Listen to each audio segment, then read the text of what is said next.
जय हिंद। स्वागत एक और लेक्चर में आपका। आज का लेक्चर होगा पीएचडी एडमिशन 2019, 20 और 21 को लेकर। आप सोच रहे होंगे 2019 या 20 की बात मैं क्यों कर रहा हूं 2021 में, और इन तीनों सत्रों का संबंध है यूनिवर्सिटी ऑफ इलाहाबाद से। ठीक है, तो उसको लेकर कुछ अपडेट आए हैं। पिछले 2 वर्षों का कुछ विवाद चल रहा था इलाहाबाद हाई कोर्ट में, उसका सलूशन निकल चुका है, खासकर हिंदी विभाग का। क्योंकि लास्ट वीडियो जो मैंने इलाहाबाद का बनाया था, मैंने जो नोटिफिकेशन के बारे में बताया था, खासकर इंटरव्यू को लेकर एक सवाल आया कमेंट में, 2-3 आए थे। हिंदी विभाग को लेकर कुछ अपडेट नहीं है, आप वो दीजिए। ढूंढ कर लाया हुई नोटिफिकेशन, और जिसकी सूचना आपको पब्लिश हुई है एक न्यूज़पेपर में। न्यूज़पेपर का लिंक मिलेगा आपको वेबसाइट पर, वेबसाइट का लिंक प्रोस्पेक्टर में सभी लिंक देने का करूँगा पूरा कोशिश। खबर है हिंदी विभाग पीएचडी को लेकर, जिन्होंने एंट्रेंस एग्जामिनेशन दिया था 2019 में, उनका एडमिशन 2021 तक भी नहीं होया है, उनकी सूचना आई है। 2020-21 में जिन्होंने एडमिशन के लिए अप्लाई किया था और जिनका रिजल्ट भी आ गया है, लेकिन हिंदी डिपार्टमेंट का रिजल्ट तो नहीं आया 20 और 21 के सेशन का, उसको लेकर आया है अपडेट। और साथ ही साथ में 2020-21 में हिंदी के अलावा कौन से ऐसे 7 या 9 सब्जेक्ट है मेरी स्क्रीन पर जिनकी मेरिट की सूचना आई है, रिसर्च प्रपोजल कब तक भेजना है उसकी डेट आई है, इन सभी की बातचीत करेंगे इस वीडियो में। याद रखिएगा, हिंदी विभाग का 19 और 20 के जो इंटरव्यू और एडमिशन रुके हुए थे उसको लेकर अपडेट आ चुके हैं। सूचना आपको वेबसाइट पर भी मिल जाएगी और कुछ पेपर में आई है, उसको आप पढ़ लीजिएगा, देख लीजिएगा। जिस सोर्स से मैं ये बातचीत कर रहा हूं उसका लिंक मैं आपको दे दूंगा, उसको आप डिटेल में खबर को पढ़ लीजिएगा। सोर्स कितना सही है कितना गलत है इसकी प्रामाणिकता की सिद्धि मैं नहीं कर सकता हूं, इस बात का ध्यान रखिएगा। और मेरिट क्या रहेगी वह मैं आपको बता दूंगा कि general category, OBC category, SC category, PWD candidate के लिए मेरिट कितनी मांगी दी गई है। इलाहाबाद यूनिवर्सिटी ने 20 और 21 में जो फॉर्म निकले थे, आपका जो रिजल्ट आया था मार्च में, और आपको कौन सी तारीख तक अपने सिनॉप्सिस को विभाग की ईमेल आईडी पर भेज देना है, विद सब्जेक्ट मैं आपको बताऊंगा। सभी विषय की सूचना नहीं आई है, लेकिन जिन भी विषय की आई है उसको ध्यान से नोट कर लीजिएगा, सुन लीजिएगा। और 10 जुलाई और 15 जुलाई को क्या होने वाला है उसको लेकर भी बातचीत करेंगे इसी वीडियो में। आपने ये 2-1.5 मिनट का इंट्रोडक्शन देखा, अब करते हैं सूचना की शुरुआत। सबसे पहले हिंदी विभाग की बात करते हैं, ठीक है, क्योंकि इलाहाबाद है, इलाहाबाद विश्वविद्यालय है, इलाहाबाद यूपी में, हर यूपी कहीं ना कहीं हिंदी प्रदेश माना जाता है, तो हिंदी विभाग की पहले बात करते हैं। जिन्होंने 2019 में अप्लाई किया था, प्रवेश परीक्षा दी थी, लेकिन रिजल्ट आने के बाद, क्योंकि 2019 में 90 सीटों के लिए आवेदन मांगे गए थे, आप सभी जानते हैं, ठीक है, लेकिन 90 में से एडमिशन हुआ केवल 78 बच्चों का, यानी कि 78 बच्चों का एडमिशन हुआ और 22 बच्चों का एडमिशन नहीं हो पाया। और उन 22 बच्चों ने इलाहाबाद यूनिवर्सिटी की तरफ से इलाहाबाद कोर्ट में केस फाइल कर दिया। केस चलता रहा, 20 में भी वह बाधित रहा, और जब 2020 में जो प्रवेश परीक्षा ली गई 20 और 21 के सेशन में, उसमें हिंदी विभाग के रिजल्ट को रोक दिया गया, क्योंकि मार्च में जो रिजल्ट आया था मार्च 2021 में, उसमें हिंदी विभाग का रिजल्ट नहीं आया था। और जैसे ही आप वेबसाइट पर जा रहे होंगे वहां भी एक लाइन शो कर रही होगी कि हिंदी विभाग के रिजल्ट को नहीं दिया गया, रोक दिया गया है, लेकिन रीजन नहीं दिया गया था। अब वह रीजन आ चुका है कि कोर्ट में फैसला चल रहा था कि 19 के सेशन के बच्चों का जो एडमिशन नहीं हुआ है वो, और 20 के सेशन में जो आवेदन मांगे गए थे आपसे, उन दोनों बच्चों को, यानी कि 20 और 21 के सेशन के बच्चे और 19 और 20 के सेशन के बच्चे जिनका एडमिशन नहीं हो पाया था, उन दोनों ही सेशन के बच्चों को इस सेशन में एडमिशन दिया जाएगा। उसकी नई तारीख आ चुकी है, और हिंदी विभाग के बच्चों को कब तक भेजना है रिसर्च प्रपोजल, उसकी भी बातचीत करेंगे, ठीक है। यदि मामला नहीं समझे हैं तो आपको थोड़ा हिस्ट्री में जाना होगा इलाहाबाद यूनिवर्सिटी के, और अपने उस एडमिट कार्ड को खोल के निकालिएगा, आप एप्लीकेशन फॉर्म को भी खोज के रखिएगा, जिन्होंने 19 और 20 के सेशन के लिए अप्लाई किया था, खासकर हिंदी विभाग के बच्चे। यह थी पहली सूचना, ठीक है ना। अब चलते हैं दूसरी सूचना पर। और ये जो हिंदी विभाग को लेकर इतना उठा पटक हुआ, ये जो जानकारी दी है, ये डॉक्टर जया कपूर करके हैं। डॉक्टर जया कपूर है, पीआरओ है इलाहाबाद विश्वविद्यालय की। पीआरओ क्या होता है मुझे नहीं पता है, ये उनका बयान है, पेपर में पब्लिश है कि 19 सीटें 2019 की, उस पर जो अभ्यर्थियों को बुलाया गया, इंटरव्यू लिया गया, रिजल्ट नहीं दिया गया, उनका एडमिशन, और 20-21 में जो सीटें आई थी उन पर सभी का एडमिशन 2021 सत्र में आपको सीटें दे दी जाएंगी इंटरव्यू लेने के बाद में, ठीक है। यह थी पहली सूचना। अब चलते हैं दूसरी सूचना के दूसरे पार्ट पर, इंटरव्यू को लेकर, ठीक है। इंटरव्यू का शेड्यूल एजुकेशन डिपार्टमेंट का मैं पहले ही आपको बता चुका हूं, कब तक आपको सिनॉप्सिस भेजना है ये सब मैं आपको बता चुका हूं। अब कुछ और डिपार्टमेंट की बात करते हैं, उससे पहले हम मेरिट की बात कर लेते हैं। मेरिट यानी कि कितना नंबर यदि आपका आया है 200 में से और आपको बुलाया जाएगा। ठीक है, देखिए दो तरीके से बनाई गई है। पहला तरीका इसमें यह बताया गया कि यदि आपके 180 या उससे ज्यादा अंक आए हैं तो आप इंटरव्यू के लिए बुलाए जाएंगे। 180 या उससे ज्यादा अंक आए हैं तो आपको इंटरव्यू के लिए बुलाया जाएगा। और यदि आप जनरल कैटेगरी से हैं, ठीक है, जनरल कैटेगरी से हैं और आपके 180 या उससे अधिक अंक हैं तो आपको इंटरव्यू के लिए बुलाया जाएगा। ठीक है, दूसरा है इसमें 160। हाँ, यदि आपके 160 या उससे ज्यादा अंक हैं और आप एससी कैटेगरी से संबंध रखते हैं। ठीक है, 160 या उससे ज्यादा अंक हैं और आप एससी कैटेगरी से संबंध रखते हैं और आपका संबंध यदि भूगोल से है, ज्योग्राफी से है। ठीक है, क्योंकि हर विषय की मेरिट अलग अलग है, ध्यान रखिएगा। तो मैं सभी सब्जेक्ट की मेरिट तो नहीं बता पाऊंगा, उसके लिए आप वेबसाइट का विजिट कीजिएगा, अपने विभाग से कॉल या मेल करिएगा, आपको वहां से सूचना मिल जाएगी। ठीक है, इंग्लिश का सुन लीजिए, अंग्रेजी का। अंग्रेजी में यदि आपके 180 या उससे ज्यादा अंक आए हैं, जनरल कैटेगरी में है और जनरल कैटेगरी में 200 में से इतने अंक आए हैं तो आपको इंटरव्यू के लिए कॉल या मेल आएगा। ठीक है, इंग्लिश विभाग में यदि आपके 157 अंक आए हैं एंट्रेंस में और आप ओबीसी कैटेगरी के हैं तो आपको इंटरव्यू के लिए बुलाया जाएगा। हिंदी इंग्लिश विभाग के ही यदि आप SC ST कैंडिडेट है, अप्लाई किया था और आपके प्रवेश परीक्षा इंग्लिश PhD के 138 अंक यदि आए हैं, इंग्लिश 138 अंक, SC ST कैटेगरी प्रवेश परीक्षा यानी कि क्रेट में 2020-21 सेशन में, तो आपको इंटरव्यू के लिए बुलाया जाएगा। यदि आप EWS कैंडिडेट हैं, EWS कैंडिडेट हैं, इंग्लिश विभाग में आपने अप्लाई किया है तो आपके 162 या उससे अधिक अंक है तो आपको बुलाया जाएगा। यदि आप इंग्लिश विभाग में किए हैं अप्लाई, क्रेट हुआ है क्लियर, और यदि आप PH कैटेगरी के हैं यानी कि जो हैंडीकैप है उसमें है और यदि आपके 147 या उससे ज्यादा अंक है तो आपको इंटरव्यू के लिए बुलाया जाएगा। ठीक है, और एक चीज क्या है, सिनॉप्सिस। यदि आप इंग्लिश विभाग के हो और आप यदि इस मेरिट में आते हैं जो मैंने आपको बताई तो आपको अपना रिसर्च प्रपोजल इंग्लिश विभाग इलाहाबाद यूनिवर्सिटी की ईमेल आईडी पर भेजना होगा।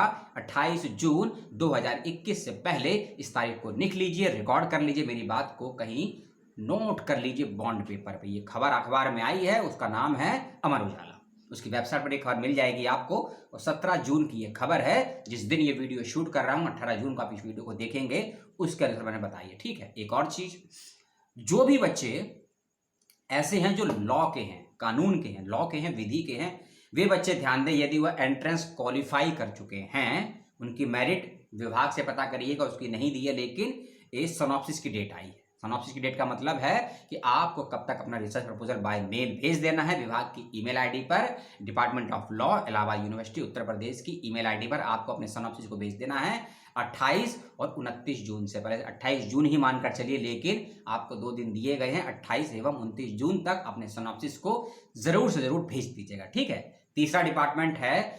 Electronics and communication. Electronics and communication, यदि आपने 20 और 21 के सत्र के लिए PhD के लिए किया है अप्लाई और आप कर चुके हैं एंट्रेंस क्वालिफाई, और एक चीज जोड़ देता हूं, यदि आपका एंट्रेंस क्वालिफाई हुआ है, चाहे आप हिंदी के रहे हों 19 और 20 के सेशन के, या 20 और 21 के सेशन के, या आप भूगोल के रहे हों, लॉ के रहे हों, कम्युनिकेशन और इलेक्ट्रॉनिक के रहे हों, या आप JRF होल्डर हैं।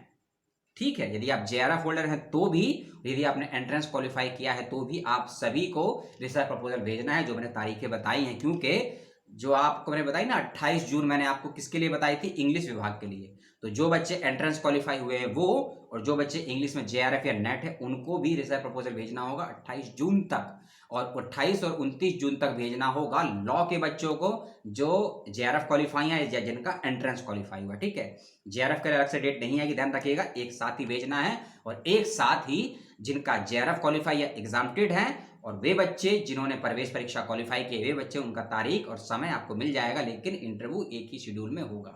तीसरा है इसमें इलेक्ट्रॉनिक्स एंड कम्युनिकेशन। इस विभाग के बच्चों को 26 जून तक अपने अपने रिसर्च प्रपोजल को भेजना है। हिंदी में है, आलेख लिखा है, शोध आलेख नहीं है, आलेख होता है प्रस्तावित शोध पत्र जो आप PhD के लिए देंगे।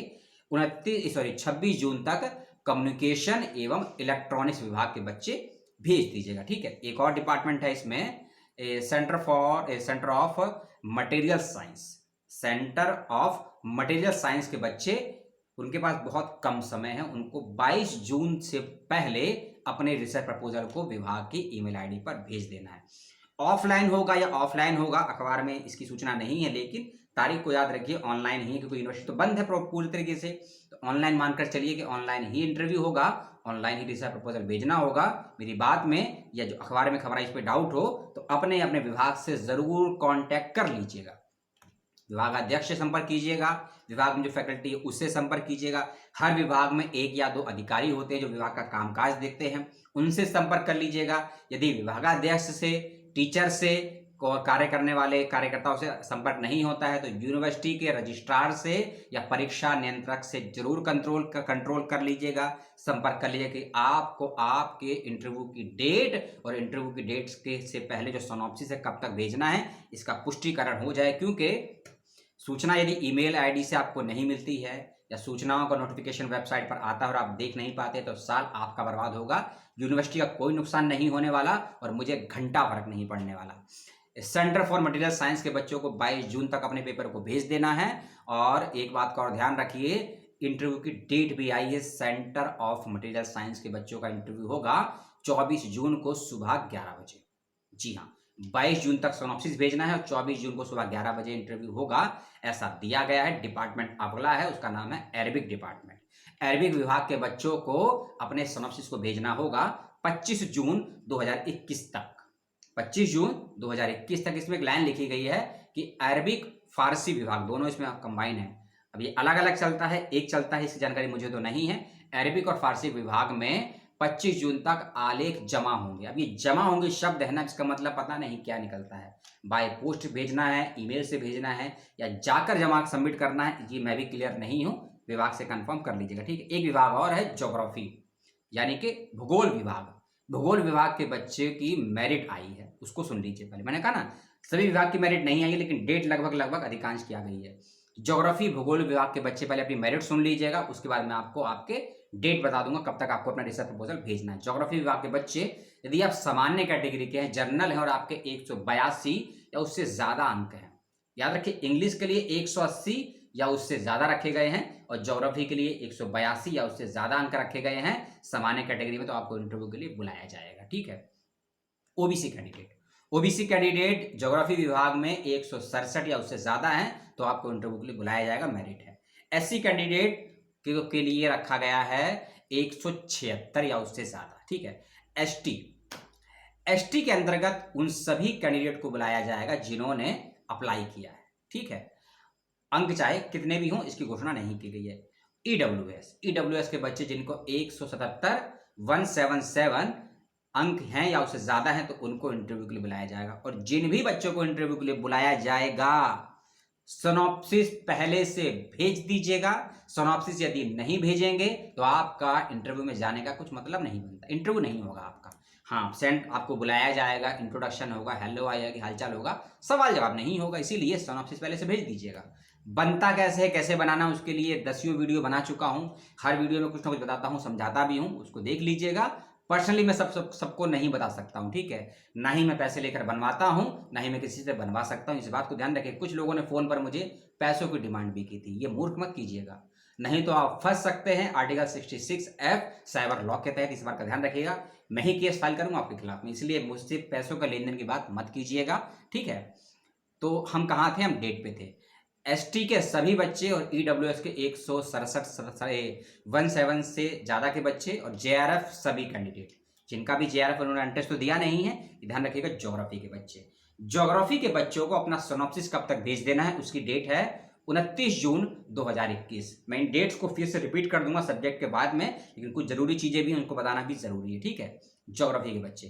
अब एजुकेशन के बारे में पहले से आपको बता चुका हूं। ठीक है। लेकिन एजुकेशन के बच्चों की इंटरव्यू की डेट आ गई है। जी हाँ, शिक्षा विभाग के बच्चों की मैंने पहले बताई थी सिनॉप्सिस कब तक भेजना है, आपको ध्यान होगा, लेकिन इंटरव्यू डेट मैंने अब इंटरव्यू की डेट आ गई है।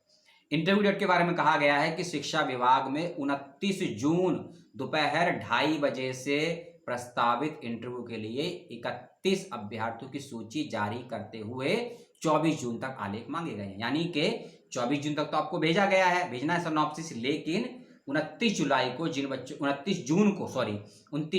जिन बच्चों का इंटरव्यू होगा उनकी संख्या है 31। हो सकता है आपके विभाग में या आपके विभाग की वेबसाइट पर नोटिस आ चुका हो, देख लीजिएगा, या हो सकता है आपको बाय मेल चला गया हो, शिक्षा विभाग के बच्चे इस बात का ध्यान रखेगा, ठीक है। अब मैं डेट्स को थोड़ा रिपीट कर देता हूँ, क्योंकि काफ़ी ज़्यादा बताई है मैंने 10-14 मिनट में, तो कन्फ्यूज ना हो, उसको सुन लीजिए, ठीक है।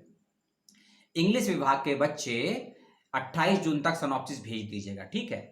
लॉ विभाग के बच्चे जो कानून के हैं 28 जून तक, हाँ जून बोल रहा हूँ, जुलाई में समझिएगा, 28 जून के बच्चे जो हैं अंग्रेजी के भेज दीजिएगा, 28 और 29 जून को लॉ के बच्चे भेज देंगे, 26 जून तक इलेक्ट्रॉनिक्स और कम्युनिकेशन के बच्चे अपना सिनॉप्सिस भेज देंगे, 22 जून तक सेंटर ऑफ मटेरियल साइंस के बच्चे जमा कर देंगे, और 24 और अरबी और फारसी डिपार्टमेंट के बच्चे 25 जून तक, और उसके अलावा भूगोल विभाग यानी कि ज्योग्राफी विभाग के बच्चे 29 जून तक। और ज्योग्राफी विभाग की मेरिट भी आई है, वीडियो को रिपीट करके देख लीजिएगा कितनी मेरिट है कैटेगरी में, आपको पता लग जाएगी। और अंत में शिक्षा विभाग के बच्चों को 24 जून तक भेजना है, और 29 जून को दोपहर 2:30 बजे उनका इंटरव्यू रखा गया है। इंटरव्यू विभाग में होगा या ऑनलाइन होगा, इसकी सूचना आपको हो सकता है आपकी ईमेल आईडी पर या वेबसाइट पर मिल जाएगी, मिलती है तो मुझे भी शेयर कीजिएगा, एक और वीडियो बन जाएगा उसको लेकर। तो ये थी छोटी सी सूचना हिंदी विभाग के 19 और 20 के सेशन के बच्चे जिनकी सीटें रुकी हुई थी कोर्ट की वजह से, उसका मामला सुलझ गया है, और आपको भी अपने अपने रिसर्च प्रपोजल को भेज देना है हिंदी विभाग के बच्चों को, ठीक है। हिंदी विभाग के बच्चे अपना रिसर्च प्रपोजल भेज दीजिएगा, इस बात का ध्यान रखिएगा। और अंतिम डेट दी गई है 15 जुलाई, जी हाँ 15 जुलाई तक हिंदी विभाग के सभी बच्चे, चाहे जिन्होंने 20 और 21 का एंट्रेंस दिया हो, चाहे वो 19 और 20 के सेशन के रहे हों, चाहे आप क्रेट क्वालिफाई करे हों या एग्जाम टीटो, सभी बच्चे जो इंटरव्यू के लिए क्वालिफाई हुए हैं, प्रवेश परीक्षा में क्वालिफाई हुए हैं, उन सभी को 15 जुलाई 2021 तक अपने अपने रिसर्च प्रपोजल को भेज देना है, क्योंकि उसके बाद ही स्क्रूटनी यानी कि स्क्रीनिंग होगी, फिर इंटरव्यू का शेड्यूल आएगा, इस बात का ध्यान रखिएगा। इस 15-16 मिनट की वीडियो में पता नहीं कितने लोगों ने देखा और कितने लोगों ने वीडियो 15 मिनट तक देखा होगा। यदि हिंदी विभाग के बच्चे स्टार्टिंग के 5 मिनट देखा होगा वीडियो और सवाल कर देंगे तो मैं किसी का जवाब नहीं देने वाला हूं, क्योंकि जवाब मैं सभी का देता हूं, लेकिन ऊट पटांग सवालों का जवाब देने पर भी आपको बुरा लग जाता है भैया। जिस वीडियो में सवाल का जवाब मैंने 12वें मिनट में या 15 मिनट में दिया हुआ है, आप वीडियो 3 मिनट का देखने के बाद सवाल कर देते हैं। फिर आप कहते हैं कि सर आपने हिंदी के बारे में कुछ नहीं बताया, आपने ज्योग्राफी के बारे में कुछ नहीं बताया, आपने मेरिट नहीं बताया, मैंने सब कुछ है, आपने वहां तक वीडियो देखा या कि नहीं, ठीक है। ये मैं कंप्लेंट नहीं कर रहा हूं, अपनी परेशानी बता रहा हूं, ठीक है। वीडियो को लाइक, शेयर, सब्सक्राइब, कमेंट जो करना है करिए, जितनी बुद्धि और समझ है आपके पास। अगले वीडियो का वेट करिए, जेएनयू को लेकर एक बखेड़ा खड़ा हो गया है, जो नए फॉर्म आए हैं ना, फॉर्म आएंगे पीएचडी के, उसको लेकर पीएचडी के फॉर्म को अप्लाई करने को लेकर जेएनयू ने कुछ एरिया ऑफ रिसर्च, कुछ कंडीशन लगा दी है सर पीएचडी के लिए। अब उसमें आप खरे उतरेंगे तो पीएचडी का फॉर्म अप्लाई करेंगे, खरे नहीं उतरेंगे तो फीस तो रिफंड नहीं होने वाली है आपके रजिस्ट्रेशन की, लेकिन इंटरव्यू के लिए नाम नहीं आएगा। तो क्या वो 7-8 कंडीशन है, उसको लेकर एक डिटेल वीडियो बनाया है, कल तक वह भी आपको मिल जाएगा। थोड़ी एडिटिंग करनी है, फिनिशिंग देनी है, उसको देख लीजिएगा। अच्छा लगे तो सवाल, बुरा लगे तो डिसलाइक, और कोई राय हो, कोई मशवरा हो मेरे लिए तो ज़रूर दीजिएगा। इसको देख लीजिएगा। तबीयत बहुत ज़्यादा खराब है, ठंड भी लग रही है, बुखार भी हो रहा है, और कपार पे कबड्डी हो रही है, इस बात का ध्यान रखिएगा। फिर भी आपके लिए वीडियो बनाया, ठीक है, मुझे लाइक मिल जाता है, आपको सूचनाएं मिल जाती हैं, यही हमारा रिश्ता है, बहुत अच्छा है। जय हिंद, जय भारत, सलाम।